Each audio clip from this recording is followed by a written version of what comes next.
आदाब, जय भीम साथियों। मैं इमरान खान, प्रदेश सचिव आज़ाद समाज पार्टी काशीराम, उत्तर प्रदेश।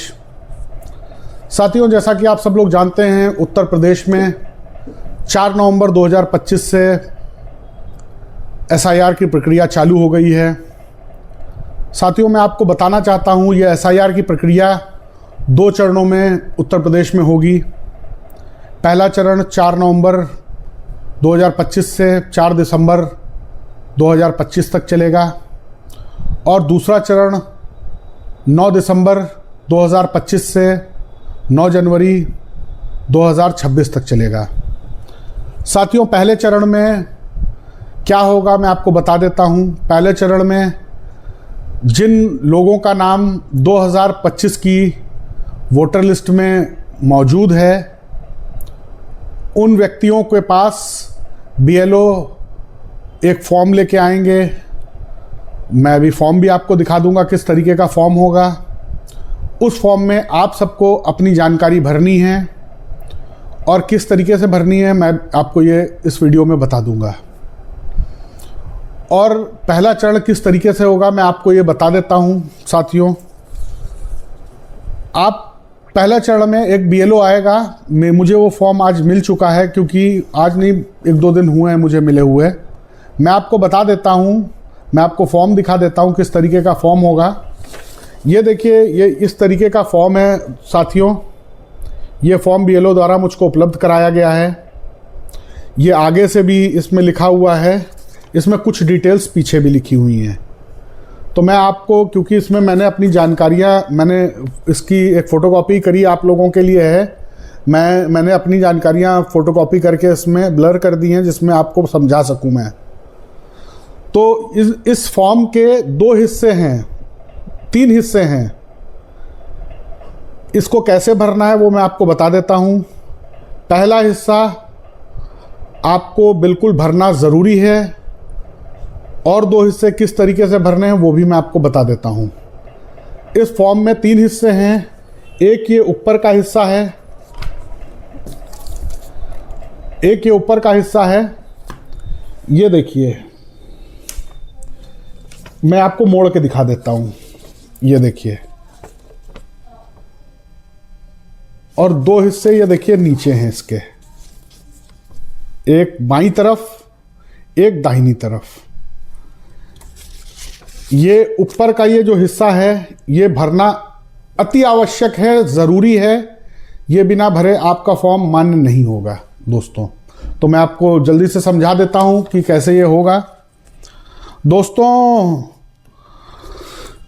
पहला सबसे जो आपको मैंने ऊपर का पहला हिस्सा दिखाया, ऊपर का था, उसमें आपको चुनाव आयोग की तरफ से 3 चीज़ें बताई गई हैं कि 3 चीज़ें भरना अति आवश्यक है। वो 3 चीज़ें क्या हैं? पहली चीज़, आपको हाल ही में अपना खिंचाया हुआ एक फ़ोटो लगाना है, जो कि दाहिनी तरफ सबसे ऊपर ये देखिए दिया हुआ है। यहाँ पर आपको अपना फ़ोटो लगा देना है। इसके बाद आपको इसमें बहुत सारे ऑप्शन हैं, मैं बता दूंगा आपको सीरियल वाइज, मगर आपको अपने पिता का नाम अवश्य लिखना है। तीसरी चीज़, अपनी माता का नाम अवश्य लिखना है। इन 3 चीज़ों के लिखे बिना आपका फॉर्म अधूरा माना जाएगा। बाकी अभी कोई कागज नहीं सबमिट होंगे, कोई कागज जमा नहीं होंगे। अब आपको ये फॉर्म कैसे भरना है मैं जल्दी से समझा देता हूं। जो पहला हिस्सा था, इसको सबसे पहले इसमें आप ऑप्शन आ रहा है जन्म तिथि का। तो यदि आपको इसमें मौजूदा सब अपनी जानकारियां भरनी है। मौजूदा जन्म तिथि यदि आपको पता है तो वो भरिए। आधार कार्ड दूसरा ऑप्शन है, वैकल्पिक उसमें लिखा है, वो पता है तो वो भर दीजिए। अगर नहीं भरना चाहते हैं तो कोई दिक्कत नहीं है। तीसरा ऑप्शन है मोबाइल नंबर का, वो भी वैकल्पिक है, वो लिखा नहीं वैकल्पिक है, मगर मेरा मानना है कि मोबाइल नंबर ज़रूर भरिएगा, क्योंकि मोबाइल नंबर अगर आप भरेंगे तो आगे अगर चुनाव आयोग किसी भी तरीके से आपसे संपर्क करना चाहेगा या कुछ भी होगा तो आपको पता चल जाएगा। तो आप अपना मोबाइल नंबर ज़रूर भरिएगा मेरे साथियों, मेरा मानना है। अब आ रहे हैं चौथे ऑप्शन पे, पिता या अभिभावक का नाम। ये कॉलम आपको हर हालत में भरना ही भरना है। ये कॉलम आप भर दीजिए, पिता का अपने नाम, फिर उनका एपिक नंबर मांगा गया है जो मौजूदा एपिक नंबर है, पुराना नहीं। मौजूदा एपिक नंबर भरिए, पुराना यानी कि 2003 का। 2003 का कोई एपिक नंबर ऊपर वाले कॉलम में नहीं भरना है, कोई भी डिटेल 2003 की नहीं भरनी है। ऊपर मौजूदा डिटेल सब भरनी है, आपको अपनी मौजूदा जानकारी भरनी है। फिर उसके नीचे आ जाएगा, यदि उपलब्ध हो तो कर दीजिए, वरना लिख दीजिए उपलब्ध नहीं है। फिर आपका ज़रूरी कॉलम आएगा माता का नाम, ये आप अवश्य भरिएगा। फिर उसके नीचे ऑप्शन आ रहा है माता का एपिक नंबर, यदि मौजूदा में आपकी माता का एपिक नंबर है तो वो ज़रूर भरिएगा, वरना एपिक नंबर में लिख दीजिएगा। अगर नहीं उपलब्ध है तो लिख दीजिएगा नहीं उपलब्ध है। फिर उसके नीचे कॉलम आ रहा है, यदि आपकी शादी हो चुकी होगी तो कॉलम आ रहा है पति या पत्नी का नाम, यदि लागू हो। जिनका विवाह नहीं हुआ है वो इस पे लिख देंगे लागू नहीं, और यदि लागू हो रहा है तो अपने पति या पत्नी जो भी हो उनका नाम डाल दीजिएगा। और नीचे उनका एपिक संख्या मांगा गया है मौजूदा, तो अगर उपलब्ध हो तो डाल दीजिएगा, नहीं उपलब्ध हो तो लिख दीजिएगा उपलब्ध नहीं है। यह पहला हिस्सा आपका कंप्लीट हो जाएगा। आपको इसमें कोई भी पुरानी वोटर लिस्ट ढूंढने की ज़रूरत नहीं है, कुछ भी ढूंढने की ज़रूरत नहीं है। आपको बस नए हिसाब से जो भी भरना है वो भर दीजिएगा। अब आ जाइए आप दूसरे कॉलम पे। ये दूसरा कॉलम आपको भरना ही है। कैसे भरना है ये मैं आपको बता देता हूँ। जो बाईं ओर का ये कॉलम है ये आपकी 2003 की वोटर लिस्ट से भरा जाएगा। तो यदि आपका नाम 2003 की वोटर लिस्ट में है तो बाईं ओर का ये जो कॉलम है आप तभी भर सकते हैं यदि आपका नाम 2003 की वोटर लिस्ट में है।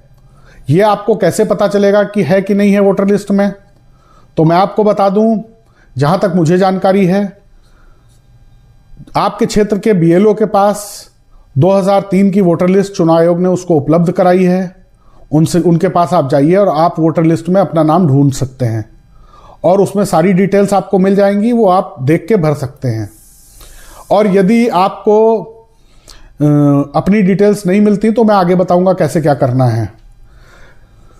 तो और अगर आपको वोटर लिस्ट मान लीजिए चुनाव बीएलओ के पास से नहीं मिलती है तो आप उसको ऑनलाइन भी डाउनलोड कर सकते हैं वोटर लिस्ट। मैं आपको बता देता हूं कि इसके लिए एक आप गूगल अपने सर्च इंजन पे जाएंगे या क्रोम पे चले जाएंगे, वहां लिखेंगे CEO space Uttar Pradesh UTTAR Uttar space PRADESH Pradesh space 2003 space VOTER voter space LIST list. ये आप डाल के जब सर्च करेंगे तो सबसे पहली वेबसाइट खुलेगी जिसमें इलेक्शन इनरोल होगा। मैं आपको हो सकेगा तो मैं एक स्क्रीन रिकॉर्डिंग करके भी डाल दूंगा, वो पता चल जाएगा। क्योंकि वीडियो शॉर्ट रखूंगा, ज़्यादा लंबा वीडियो रखूंगा तो लोग देखते नहीं हैं। मैं चाहता हूं कि आप सब लोग समझें। मैं वीडियो को ज़्यादा लंबा नहीं बनाऊंगा, छोटा वीडियो बनाऊंगा, बस आपको समझाना मेरा काम है। मैं चाहता हूं कि आप लोग जिम्मेदार वोटर, जिम्मेदार नागरिक बने भारत के और हर हालत में SIR का हिस्सा बन के उसमें अपना वोट जरूर दर्ज कराएं, वो भी सही तरीके से। तो ये कॉलम आपको जब 2003 की वोटर लिस्ट मिल जाएगी तो इसमें सबसे पहले यदि आपको अपना नाम मिलेगा तो आपको लिखना निर्वाचक का नाम, जो ऑप्शन आएगा वहां पर आपको अगर अपना नाम तीन वाली लिस्ट में मिल जाए 2003 वाली तो उसमें भर दीजिएगा निर्वाचक का नाम। यदि एपिक संख्या मौजूद हो तो वो आखिरी में वोटर लिस्ट में के पन्ने पे आपके नाम के बिल्कुल आखिरी में वोटर लिस्ट में लिखा होगा एपिक संख्या, तो वो यदि हो तो भर दीजिएगा, नहीं है तो लिख दीजिएगा उपलब्ध नहीं। संबंधी का नाम, आपके नाम के आगे आपके पिता या पति का नाम होगा वो आप भर दीजिएगा, सॉरी पिता का नाम होगा वो भर दीजिएगा। तो पिता का नाम जो भी आपके वो भर दीजिएगा, 2003 की वोटर लिस्ट के अनुसार ही भरना है। उनसे आपका क्या संबंध है, तो क्योंकि आप भर रहे हैं अपने पिता का तो आप अपने पिता या जिसका भी भर रहे हैं तो उसका आप पिता लिखेंगे, पुत्र नहीं लिखेंगे, पुत्र या पुत्री नहीं लिखेंगे, यहाँ पिता लिखेंगे बाएं हाथ वाले कॉलम में। फिर आपका ज़िला, जो ज़िला है, जैसे मेरा सीतापुर है मैं सीतापुर डाल दूंगा, राज्य का नाम मेरा उत्तर प्रदेश है, आपका जो भी राज्य हो वो डाल दीजिएगा। विधानसभा निर्वाचन क्षेत्र का नाम, अब ये बहुत ज़रूरी चीज़ है क्योंकि विधानसभा निर्वाचन क्षेत्र जो होती है वो परिसीमन के बाद चेंज हो गए हैं, तो उससे जो 2003 में आपका लिस्ट में दिया होगा नाम वही दर्ज कीजिएगा। जैसे मेरा सीतापुर तब भी था, अब भी सीतापुर है, तो मैं सीतापुर ही डालूंगा। ये 2003 की वोटर लिस्ट में सबसे ऊपर बाईं तरफ आपको पहले पन्ने पे लिखा दिख जाएगा, बाकी सब पन्नों पे भी ऊपर लिखा रहता है। उसके बाद विधानसभा निर्वाचन क्षेत्र की संख्या, ये भी बहुत महत्वपूर्ण चीज़ है। ये आपको 2003 की वोटर लिस्ट में जो संख्या लिखी है वही लिखिएगा, क्योंकि मेरा 2003 की लिस्ट में 63 सीतापुर था और अब मौजूदा में 146 सीतापुर हो गया है। तो मैं मौजूदा की 146 नहीं लिखूंगा इस पाए कॉलम में, इसमें लिखूंगा जो पुरानी 2003 की लिस्ट में थी 63। आप आगे आ जाइए। भाग संख्या, ये आपको दाहिनी तरफ वोटर लिस्ट के पहले पन्ने पे भी मिलेगा और हर पन्ने पे भी आपको ऊपर लिखेगा भाग संख्या, वो 2003 की जो लिस्ट में हो वही आप भाग संख्या डालिएगा। क्रम संख्या, जो 2003 की वोटर लिस्ट होगी आपके नाम से पहले सबसे पहले क्रम संख्या लिखी होगी, फिर मकान संख्या, फिर आपका नाम, फिर पिता का नाम, फिर एपिक संख्या। तो सबसे पहले क्रम संख्या होगी, वो क्रम संख्या आप देख लीजिएगा, उसमें ऊपर हेडिंग में लिखा होगा क्रम संख्या, वो क्रम संख्या 2003 की वोटर लिस्ट से डाल दीजिएगा। अगर इतना हो जाता है तो उसके बाद आपको यहाँ पर हस्ताक्षर कर देने हैं अपने, या आप पढ़े लिखे नहीं है तो अंगूठा लगा दीजिए अपना, या आपका कोई अभिभावक जो हो वो अंगूठा लगाए, तो अगर अंगूठा लगाता है तो अपना रिश्ता जरूर दर्शा दे। और यहाँ पर आखिरी में बीएलओ के साइन हो जाएंगे और ये आपका फॉर्म जमा हो जाएगा। तो साथियों, ज़्यादा वीडियो ना लंबी करते हुए बस आपको छोटी सी बात और बता देता हूँ। अगर आपने इतना भर दिया है तो आपको और कोई चीज़ भरने की ज़रूरत नहीं है, कोई कागज़ देने की ज़रूरत नहीं है। और यदि आपने ये कॉलम आपका नहीं है, 2003 में लिस्ट में आपका नाम नहीं था, तो आप इस कॉलम को 2003 की लिस्ट के अनुसार भरेंगे। इसमें 6 लोगों का आप भर सकते हैं। ये कॉलम आपके संबंधी के संबंध में है, यानी कि पिता, माता, दादा, दादी, नाना और नानी, इन 6 में से किसी का भी डिटेल्स आप इसमें डाल सकते हैं जो 2003 की वोटर लिस्ट में हो। साथियों, बाकी आपको जो भी होगा 2003 की वोटर लिस्ट में जैसे डिटेल्स मैंने इधर बताई हैं, सेम 2003 की वोटर लिस्ट आपको डाउनलोड करके यही डिटेल्स इसी तरीके से क्रम संख्या, भाग संख्या जो भी है वो 2003 की इधर भरनी है। इसमें कोई ज़्यादा डिफरेंस नहीं है। और आपको अभी फिलहाल प्रथम चरण में कोई भी कागज़ देने की ज़रूरत नहीं है। अगर इतना फॉर्म आपने भर के, केवल फॉर्म आपने यदि 3 भी भर के दे दिया है, ये ऊपर के जो 3 चीज़ें, फोटो, माता और पिता का नाम भर के भी दे दिया है, तो भी 9 दिसंबर की जो ड्राफ्ट वोटर लिस्ट होगी उसमें आपका नाम आएगा। फिर आगे चुनाव आयोग आपसे कागज़ मांगेगा। तो फिलहाल आपको इतना तो भर ही देना है, मगर कोशिश करिए कि ये भी भर जाए। अगर आपका नाम उस टाइम वोटर लिस्ट में नहीं है तो इधर वाला ज़रूर भरिएगा। आशा करता हूं आप सबको समझ में आ गया होगा। तो मैं आप लोगों से उम्मीद करता हूं समझ में आ गया होगा आप सब लोगों को किस तरीके से करना है। और मैं आपको एक छोटी सी जानकारी और भी दे दूं कि इलेक्शन कमीशन की वेबसाइट से भी आप ये फॉर्म भर सकते हैं। इलेक्शन कमीशन की जो वेबसाइट है वो मैं आपको बता देता हूं। इनका एक प्ले स्टोर एंड्रॉयड यूज़र्स के लिए और आईफोन यूज़र्स के लिए, दोनों के लिए इसका ऐप है, उसका भी मैं जानकारी दे देता हूं। जो एंड्रॉयड यूज़र्स के जो इनकी वेबसाइट है, सबसे पहले मैं वो बता देता हूं,